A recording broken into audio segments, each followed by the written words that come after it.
नमस्कार मित्रांनो, याच ड्रायव्हिंग टेस्टचं सिक्रेट सांगणार मी तुम्हाला.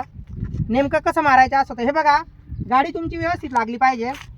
ज्यावेळेस तुमचे मागचं टायर या कोपऱ्याला आणायचे, तुम्हाला जसं काही कोपऱ्याला आला राईट साईड स्टिअरिंग फिरून द्यायची. लगेच लेफ्ट साईडच्या मिररमध्ये बघायचं आणि हा कोपरा बघायचा, याचमधला हा कोपरा बघायचा. इथं मागचं चाक आणायचं, लगेच लेफ्ट साईड स्टिअरिंग फिरून घ्यायची. लगेच ह्या साईडने मिररमध्ये बघायचं, या साईडला तुमचा गाडीचा टायर टच नको झाला पाहिजे. लगेच समोर घ्यायची गाडी, ह्या साईडनी थोडी जवळ घ्यायची. पुढे घेतली का रिवर्स घेतला का ह्या कोपऱ्याला लेफ्ट साईडच्या मागचं चाक आणायचं, लेफ्ट साईडला स्टिअरिंग फिरून घ्यायचं. लगेच अशी क्रॉस आणायची गाडी आणि राईट साईडचा स्टिअरिंग ह्या कोपऱ्याला आला का राईट साईडला स्टिअरिंग फिरून द्यायची.